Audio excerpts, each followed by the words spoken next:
민수기는 모세 오경 속에 속하여 있는 성경인데요. 그 민수기는 어떠한 의미가 있고 어떠한 배경이 있냐면 이스라엘 백성들이 애굽에서 출애굽한 후에 광야에서 지내던 그러한 모습들을 나타내 보여주고 있습니다. 그래서 민수기의 히브리 책, 히브리 성경의 그 이름의 뜻을 보니까 광야에서라고 하는 이름의 뜻이 있어요.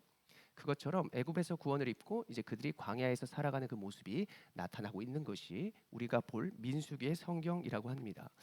그들이 지금까지 애굽에서 살았기 때문에 무엇이 필요하겠습니까? 찌든 때를 좀 벗겨야겠죠. 노예 근성을 바꿔야만 했습니다. 그래서 하나님께서는 광야라고 하는 그런 무대 가운데에 약속의 땅으로 바로 들여보내시지 않고 그곳에서 거룩하고 구분된 모습으로 그들을 만들어 가시면서 나아가는 그 과정이 오늘 민수기서에 나타나고 있다는 것이죠. 그중 우리가 볼 그 부분은 그 영역은 그 정결 의식에 관한 그러한 것들이 나타나 있는 영역 속에서 우리는 유월절의 절기를 찾아보려고 합니다. 우리가 이렇게 유월절의 절기가 정결 의식 안에 있는 것처럼 우리들도요 지금 광야라고 하는 인생 가운데에 하나님이 구분하여 불러주셨죠. 그래서 하나님은 우리를 더욱더 완전하고 거룩하고 깨끗하게 하시려고 여러분들 오늘 과정 가운데 예배 자리로 불러주신 줄로 꼭 믿으시기를 바랍니다. 자, 오늘 본문 민수기는 유월절 그 절기에 관한 것을 보여주고 있는데 유대인들이 지키는 대표적인 3대 절기가 있습니다. 유월절이 있고 맥추절이 있고 수장절이 있습니다. 유월절, 맥추절, 수장절. 수장절은 곧 장막절이라고 하는데요. 우리는 오늘 애굽에서 출애굽하였다. 하나님께 그 출애굽하고 구원하여 주신 그 은혜에 감사한다라고 하는 유월절 절기를 우리가 살펴보려 합니다. 한번 저를 따라해 볼까요? 기념하여 지킨다. 그렇습니다. 유월절 절기는요. 구원받은 그 은혜를 기억하면서 지키는 것이 유월절 절기의 모습이라고 해볼 수 있습니다. 자, 민수기 9장 1절의 말씀을 보면서 우리가 유월절을 알아보시죠. 9장 1절입니다. 시작. 나온 다음 해 첫째 달에 여호와께서 시내 광야에서 모세에게 말씀하여 이르시되 아멘. 하나님은 애굽에서 나온 다음 해에 광야에서 모세에게 말씀을 하시는데 너희들이 유월절 절기를 지켜라라고 하는 것입니다. 첫 번째 유월절은 애굽에서 지켰고요. 그 다음 해인 그날에 유월절 절기를 이제 광야에서 지키게 되는 이스라엘 백성들의 모습을 살펴볼 수 있는 것입니다. 도대체 이미 구원을 받았는데 이미 구원받아서 유월절 절기 지키고 이제 광야로 나왔는데 성취되었는데 하나님은 왜 또 그 지난 날을 기억하면서 순종하여 기억하여 지키기를 원할까라고 하는 우리가 의문이 들 것입니다. 그래서 우리가 먼저 지켰던 유월절 절기가 어떠한 모습이고 하나님이 어떠한 의미로 그것을 지키고 이해시키려고 하셨는지를 한번 살펴보시죠. 출애굽기 12장 12절에 첫 번째 지켰던 유월절의 모습이 나타납니다. 12장 12절이요. 시작. 내가 그 밤에 애굽 땅에 두루 다니며 사람이나 짐승을 막론하고 애굽 땅에 있는 모든 처음 난 것을 다 치고 애굽의 모든 신을 내가 심판하리라. 나는 여호와라. 아멘. 하나님이 어둠 속에 이제 사자가 되셨어요. 그 첫째 난 것들, 생물들의 첫째 난 것들을 다 죽이시고 다 멸망하시고 멸망케 하신 후에 그리고 애굽의 신들까지도 멸망하실 것이다라고 하는 명령을 하셨습니다. 하나님의 심판은 이렇게 무서운 것인데 심판을 받으면 멸망하는 자들도 있지만 반면에 어떠한 자들이 나타나요? 구원을 입는 자들이 나타납니다. 학교에서 시험을 치르면은 낙심하고 낭망하는 자들이 생기지만 시험을 준비하고 잘 치르는 자들은 승리의 자리와 구원의 자리에 있게 되는 것이죠. 그래서 그 기준이 어떠한 것이 되어야 하냐면 저를 한번 따라해 봅니다. 순종하다. 순종하는 것에 따라서 구원을 입고 순종하지 아니하면 멸망을 입게 된다라고 하는 것이 하나님의 심판 속에 있는 것이죠. 그래서 구원은 순종할 때 얻게 되는 것이 구원인데요. 애굽의 바로 왕은 지금까지 하나님께서 9가지의 재앙을 내리실 때까지 그리고 애굽의 신의 9가지의 신들을 묘사하는 그 모든 것들을 멸하실 때까지 그는 하나님께 무릎을 꿇지 않았어요. 이스라엘 백성들을 풀어줘라 풀어줘라. 그런데도 9가지 재앙을 받을 때까지 9번의 심판을 받을 때까지 자신의 마음을 돌이키지 않는 상황이었거든요. 그러면서 하나님께서 오늘 유월절 절기를 말씀하시기 전에 그 10가지 재앙, 마지막 재앙을 눈앞에 두고 하나님께서 지금 이 절기를 지키라고 명령을 하고 계시는 것입니다. 이스라엘 백성들은 애굽처럼 내가 불순종할 것인가, 아니면은 나는 순종하여서 그 자리에서 하나님의 능력을 보고 구원을 입게 될 것인가, 이제 그 선택 가운데 있다는 것이죠. 하나님께서 그 10가지 재앙을 어떻게 심판을 준비하셨고 진행하셨는지를 한번 봅시다. 자, 애굽의 10가지 재앙은 먼저는 피, 개구리, 이, 파리, 가축의 병, 그리고 종기, 그리고 우박, 메뚜기, 흑암, 장자의 죽음에 이르기까지 이렇게 10가지가 돼요. 그래서 이거를 이제 외우는 사람은 피게이파, 가종우, 매흑장, 흑장, 극장 아니 흑장. 이거를 이렇게 딱딱딱딱 하면 다 이제 기억이 나는 것이죠. 이렇게 애굽의 신들을 묘사하고 있는, 애굽의 신들만 있다고 하는 그 능력 위에서 하나님께서 능력을 행하시면서 이제는 장자의 죽음만 남겨두었다는 것입니다. 자, 그 명령이 오늘 3절의 내용이거든요. 민수기 9장 3절의 말씀 같이 차분히 읽어보시죠. 시작.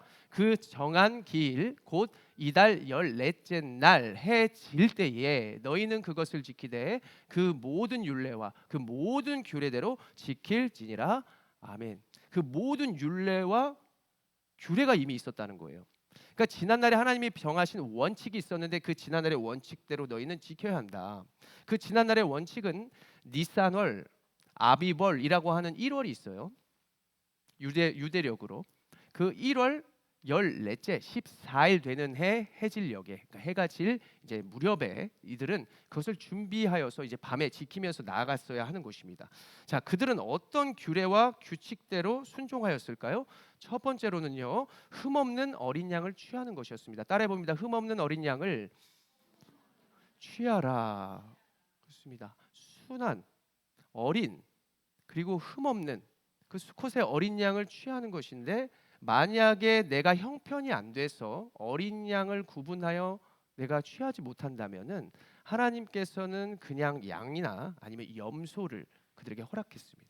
근데 내가 충분히 구할 수 있고 충분히 내가 형편이 되지도 않는데 이렇게 해서는 안 되죠. 원칙은 어린 양을 잘 준비해서 그들이 취하는 것입니다. 그러면서 이스라엘 회중이요, 그 양을 공동체가 같이 잡습니다. 그러면서 식구대로 가지고 갑니다. 식구대로 가져가야지 막 2명인데 막 고기 이만큼 갖고 가가지고 그러면 안 되는 거예요. 서로 나눠주는 거죠. 또한 형편이 되지 않는 자들에게는 그것을 또 옮겨주면서 서로 함께하면서 고기를 준비하는 것입니다. 그리고 두 번째는요, 피를 문설주와 임방에 바르는 것입니다. 따라합니다. 피를 문설주와 임방에 바른다. 문설주, 문설주. 북한에 누가 생각나요? 문설주. 잊지 말라고요. 문설주, 임방에 이제 골고루 바르는 거예요. 우슬초 묶음으로 어린 양의 피를, 잡았던 어린 양의 그 피를 이렇게 바르는 것입니다. 그리고 나서 원칙은 절대 밖에 이제 나가면 안 되는 거예요. 피를 바르고 나가면 안 됐습니다. 세 번째로는, 이건 제가 읽어드릴게요. 고기를 무교병과 쓴 나물과 먹으라라고 하는 것입니다. 이제 고기를 먹는데요, 고기를 날고기 좋아하세요? 날걸로 먹으면 안 되고요. 피채 먹으면 안 되거든요. 날걸로 먹으면 안 되고 삶아서도 먹으면 안 됩니다. 그래서 삶은 보쌈, 삶은 고기 저 별로 안 좋아해요. 여러분들 좋아하세요? 구워야 합니다. 하나님은 불에 구워서 먹으라고 하는 것입니다. 그러면서 쓴나물을 함께 먹으면 어때요? 고기는 쓴나물에 먹어야 되나요?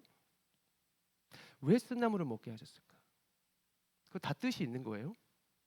그러면서 누룩이 없는 빵과 그리고 그 음식을 먹을 때는 아침까지 남겨두면 안 되고 그걸 다 먹어야 했습니다. 만약에 그게 아침까지 남는다, 그러면 이제 불에 태워야 되는 이제 그런 원칙이 그들의 원칙이었고 순종이었다는 것입니다.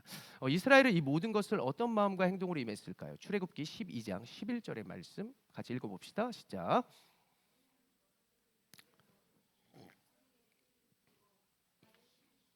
손에 지팡이를 잡고 급히 먹으라. 이것이 여호와의 유월절이니라. 아멘. 마치 응급 구조대원처럼 긴박한 상황을 묘사하고 있습니다. 언제 무슨 일이 일어날지 허리띠, 신발 지금 메고 이제 준비하면서 이렇게 막 급하게 먹는 거예요. 급하다라고 하는 것은 히파존이라고 하는 원어가 쓰였는데 이거는 놀라다, 그리고 두려워하다, 이런 의미가 있어요. 무엇이 놀랍고도 두려웠을까요? 이스라엘 백성이 지금까지 9가지의 재앙을 보면서 무엇을 느꼈어요? 막 비명 소리 나고, 막 나일강이 피로 바뀌고, 막 파리떼가 몰리고 메뚜기 떼가 몰리고 이랬을 때 두렵죠.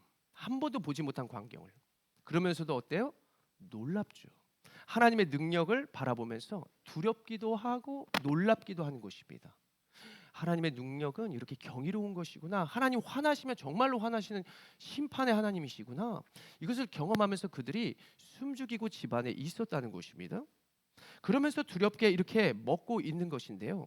그들의 긴박하고 두려움을 주신 이유는 바로 이것입니다. 이것으로 묘사해 볼 수 있어요. 하나님이 이렇게 두려움을 주신 이유는, 여러분들 6.25 사변을 겪어보신 어르신들을 만나보셨다면 그들이 이런 말을 할 거예요. 난 그날을 잊을 수가 없어. 왜 그날을 잊을 수가 없을까요? 긴박했던 순간에 밥을 먹고 눈물 젖은 빵, 눈물 젖은 그런 밥을 먹은 적은 없었어. 이쪽으로 갈지 남쪽으로 갈지 북쪽으로 갈지 나는 어디로 가야 할 바도 모르고 긴박하게 나아가면서 있었던 그 시간은 잊지 못한다는 거예요. 하나님께서는요, 그들을 긴박하게 하시고 쓴나물을 주시고 그들이 정말 지키기 어려운 여러 가지의 불편함과 귀찮음을 그렇게 허락한 것은 너희들이 이 날을 잊지 말고 기억하라 라고 하는 하나님의 뜻이 담겨 있는 것입니다.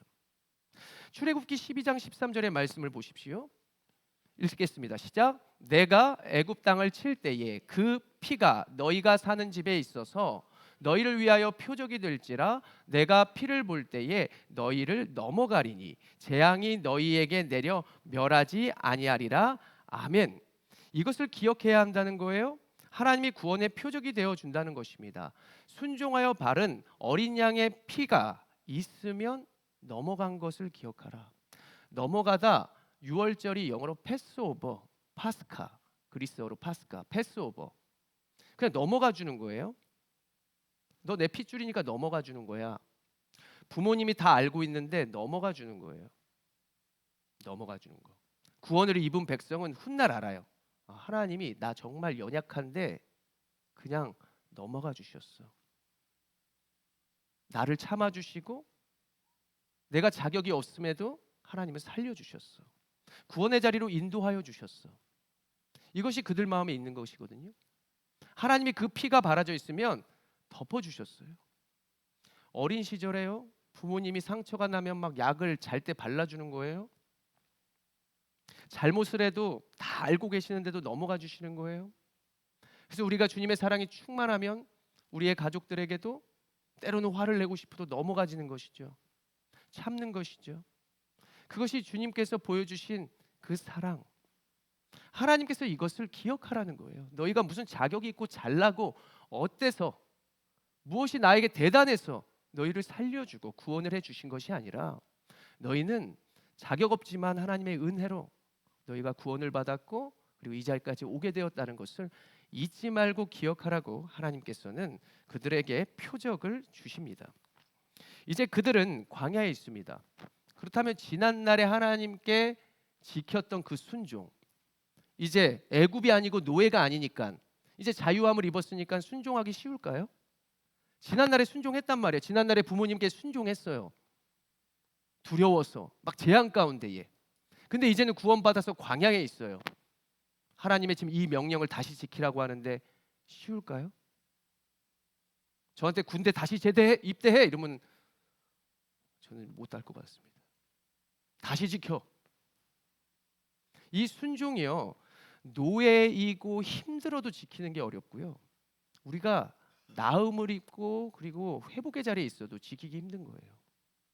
보십시오. 여러분들 만약에 지금보다 여러분들의 외모와 잘생김과 또 잘남과 잘 사는 것과 자녀들이 더 건강하고 더 잘되고 복되면 순종하기 쉬울까요? 그렇다고 내가 낭망하고 슬퍼하고 내가 못났고 항상 잘못되는 자리에서 순종하기 쉬울까요? 다 어려운 거예요.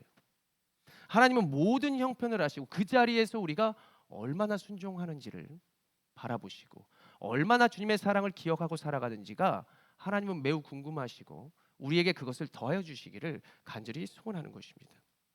둘 다 어려운 가운데 하나님 이런 말씀을 하세요. 민수기 9장 4절 우리에게 명령하십니다. 읽겠습니다. 시작. 모세가 이스라엘 자손에게 명령하여 유월절을 지키라 하매 아멘. 이미 받았는데 왜 순종하라고 하시는 거예요, 주님?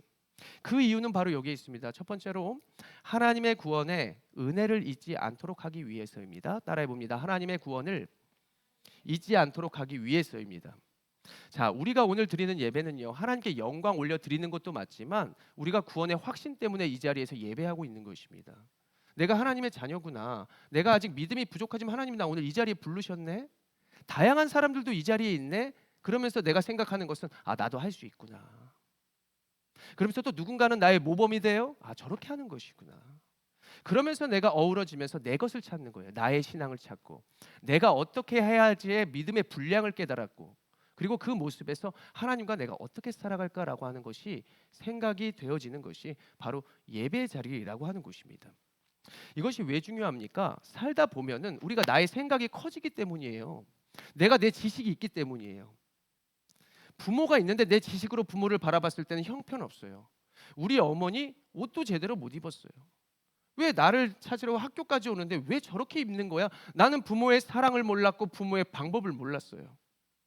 그런데요, 내가 구원의 은혜에, 내가 부모의 그 자리에 내가 있어 보니까, 하나님과 동행하다 보니까 알게 돼요. 하나님을, 부모에 대해서 깨달아져요. 덮어주셨구나, 사랑하셨구나. 이것을 내가 계속 기억하면서 내 정체성과 내가 하나님의 자녀됨을 깨닫는 것입니다. 깨닫는다는 것입니다. 그래서 저는 그것을 위해서 제가 개척하기 전에 나의 정체성과 내가 왜 개척하려고 그러지? 내가 왜 복음을 전해야 하지? 또는 세상과 사단이 말해요. 네 안에도, 네 개척 안에도 교회 많아, 목사들 많아, 이런 여러 가지 생각들이 있었을 때 제가 어디로 간지 아십니까? 시골로 갔어요. 지난날의 나를 돌아보려고. 내가 태어난 곳과 내가 유아 세례 받은 곳과 우리 아버지가 다녔던 교회와 저희 어머니를 만났어. 나는 이러한 사람이구나. 그것을 확신하고 다시 한번 시작하려고 내가 그 자리로 나아갔다라는 거예요. 그래서 예배 자리는 우리가 우리의 실체를 깨닫고, 그리고 우리가 구원을 받았고 내가 어떠한 자, 그러한 자라는 것을 깨닫게 하는 곳이 바로 이 자리라고 하는 사실을 꼭 믿으시기를 바랍니다.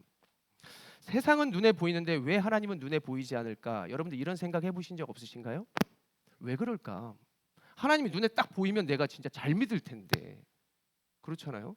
눈에 보이면 잘 믿을 텐데 내가 왜 하나님 믿지 못할까? 뭐 이런 생각도 해보고, 하나님은 왜 눈에 보이지 않을까? 눈에 보이지 않는 하나님일까? 이런 생각을 다 해봤을 거예요. 그것은 하나님이 우리를 창조하실 때 다 다양하게 지으셨기 때문이에요.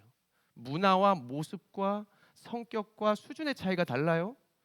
높고 낮음이 있어요. 어린아이가 있고 어른이 있어요. 왜 그렇게 창조하셨어요? 자유의지 때문에. 우리가 스스로가 거기서도 할 수 있음을 하나님이 보여주시는 것인데, 하나님이 만약에 눈에 어떤 모습으로 딱 보여졌다면 사람들이 하나님을 오해했을 거예요. 아랍 사람처럼 생겼네, 머리를 볶으셨네, 뭐 이러면서 나의 하나님이야. 하나님은 머리 볶으셨으니까 나는 머리가 곱슬이야. 이러니까 나의 하나님이야. 그러면 다른 머리가 생머리인 사람은 어떻게 합니까? 그러니까 여러 가지로 하나님이 어떤 모양과 모습으로 없는 것은 그분이 우상이 되지 않기 위해서예요. 진짜라는 것을 보여주시기 위해서 철저하게 자신을 감추시고 보이지 않는 하나님이신 것입니다. 그래서 이런 말이 있죠. 보이지 않아서 믿지 못하는 것이 아니라 믿지 않아서 보지 못하는 것이다. 여러분들 버스를 타려면 제가 늘 말하죠. 믿어야 탈 수 있어요. 타야 버스 기사가 보이고요. 승객들이 어떠한 자인지를 보여요. 그런데 우리는 멀리에서 버스만 보고 믿는 거예요. 저 버스가 운전기사가 난폭하네. 근데 타보니까 운전기사는 난폭하지 않았어요. 차가 오래돼서 그런 거였어요.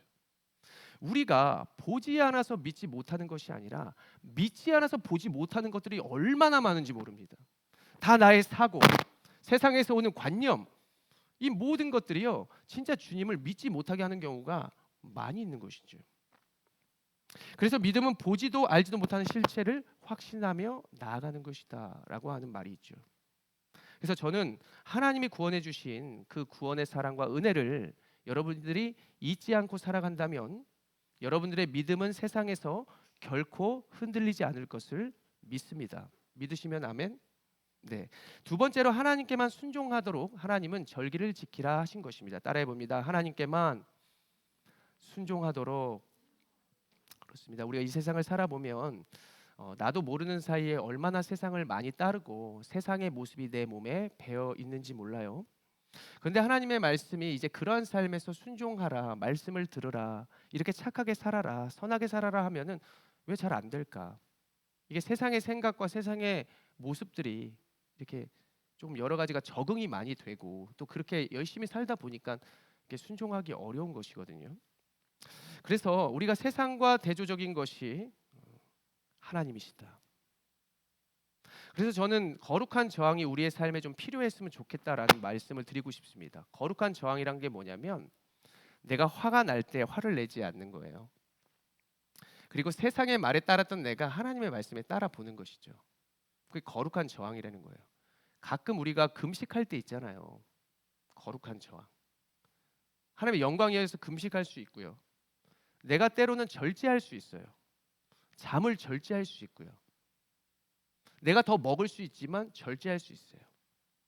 나는 절제해서 누군가를 먹여줄 수 있는 것이죠. 내가 더 먹을 수 있거든요.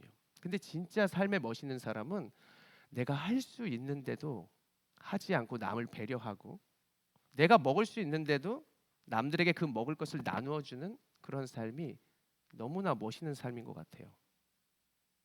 그래서 베드로전서 2장 18절에는 이러한 말씀입니다. 저는 한번 말씀이 시키는 대로 우리가 좀 해봤으면 좋겠는데 베드로전서 2장 18절의 말씀 같이 읽어보시죠. 시작.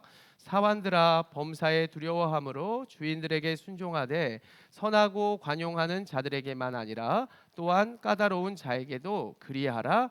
아멘. 내가 내키는 대로만 순종하지 말고 저 같은 사람한테도 순종해보라는 거예요. 여러분 저 까다롭잖아요. 그렇죠? 까다로워. 뭔가 내 눈에 보기에 의심스러운 정말 이러한 사람도 내가 조금 섬겨보자라고 하는 거예요. 이게 지금 순종하라고 하는 것이거든요. 보통 순종하되 이러잖아요. 순종이 뭐냐면 이렇게 빌고 노예같이 이렇게 하라는 게 아니라 좀 까다로운 내 마음에 들지 않아도 좀 까다로운 사람을 내가 낮은 자리에서 섬겨봐라 이겁니다. 그래서 순종하는 것은 내가 자녀들도 있잖아요. 얼마나 까다로운지 몰라요. 우리 뭐 애기 누구는. 그래서 얘를 내가 잘 섬겨주고 잘 세워주는 모습이 순종하다거든요. 그러니까 좀 어렵고 힘든 사람들도 내가 잘 섬기고 감당해야 하는 것. 이것이 바로 우리 성질의 거룩한 저항이라고 해볼 수 있겠습니다. 그래서 다양한 사람들을 만나는 걸 좀 즐겨 해야 돼요. 내가 만나고 싶은 사람을 만나면 우리의 지경은 요거밖에 되지 않아요. 순종도 요거밖에 못해요. 근데 내가 그것까지 까다로운 자까지 감당하면서 주님의 사랑과 섬김을 하다 보면 내가 주님이 어떤 상황에서도 어떠한 말씀을 하시는지를 깨닫고 그리고 어떠한 자리에서도 주님을 찾고 구할 수 있는 그런 믿음의 분량이 여러분들에게 찾아올 것을 믿습니다. 오늘 베드로전서 2장 18절 이후의 말씀은 제가 찾아주진 않았지만 그 이후의 말씀을 보면요. 하나님이 이렇게 순종하는 자에게 무엇을 주신다 했냐면은 카리스를 주신다 그랬어요. 카리스. 카리스가 은혜이자 곧 선물이거든요. 하나님이 하나님 앞에서 선물을 주실 것이래요. 그래서 지난날에 저도 생각이 나요. 내가 군대 어디에 있을 때 그 고참들이 저보다 어렸어요. 그러한 고참에게도 제가 잘했어요. 대들었을 땐 좀 이렇게 뭔가 이상한데 잘 섬기고 정말 믿는 자처럼 했거든요. 그러니까 하나님이 거기서 주신 은혜가 있더라고요. 하나님이 선물을 주시더라는 것입니다. 직장에서도 마찬가지예요. 선임이 있고 어떤 직장 상사가 있고 사장님이 있을 때만 잘하는 게 아니라 그분이 없을 때도 내가 잘하고 열심히 하다 보니까 선물이 생기더라고요. 사랑을 받더라는 것입니다. 그래서 여러분들이 정말 지금 상황에서 어렵고 힘들겠지만 하나님의 마음으로 우리의 가정을 잘 섬기고 그리고 우리의 교회에서 만나는 사람들을 사랑으로 잘 대하신다면 하나님은 여러분들에게 아름다운 선물을 더하여 주실 것을 꼭 믿으시기를 바랍니다. 세 번째로 하나님의 표적이 되도록 하기 위해서입니다. 절기를 지키게 하라는 것은요. 따라합니다. 하나님의 증거를 나타내도록. 좋습니다. 하나님의 증거는 표적이라고 하는 말도 쓰였는데 영어로 사인, 표시죠. 헬라어로는 세메이온. 이 세메이온이 하나님의 구원의 증거요 표시라고 할 수 있는데요. 우리가 지금까지 여러 가지의 모양과 모습으로 살아왔을 건데 우상의 증인, 우상의 세메이온으로 살았냐 아니면은 하나님의 세메이온으로 살았느냐, 내가 하나님의 산증인이냐 아니면 우상의 산증인이냐, 이것을 조금 생각해 볼 필요가 있습니다. 여러분, 우상이라는 말은 가짜라는 의미가 있어요. 그래서 우상을 보면은 다 진짜를 흉내내는 가짜들입니다. 우리가 보십시오. 우상을 따라 한번 살아가 봐요. 저 우상 잘 따라갈 수 있거든요. 따라가면 어떻게 되냐면 따라하기, 흉내내기, 가면 쓰기. 그렇게 살다 보면 어때요, 여러분들? 또 바꾸고 싶죠? 따라하기, 훔쳐보기, 흉내내기. 다 나도 모르는 새에 따라하고 있어요. 나도 막 춤추고 있고요. 세상 모습을 따라가고 있는 거예요. 이게 진짜처럼 살아가는 거라고 생각을 해요. 근데 잘 생각해 보면 진짜는 따로 있는데 다 가짜들이에요. 다 복사. 그러면서 우리가 살아가면서 뭐냐면 진짜 나의 인생을 살지 못하고 남의 인생을 살고 있더라는 거예요. 나는 기무람인데 왜 바구람으로 살고 있는 것이지? 이러면서 허무감이 들고 그렇게 계속 사는 인생은 가짜가 되어지고 썩어질 것이 되어지는 것이죠. 그런데 우리는 어떤 사람입니까? 베드로전서 1장 23절의 말씀을 보십시오. 읽겠습니다. 시작.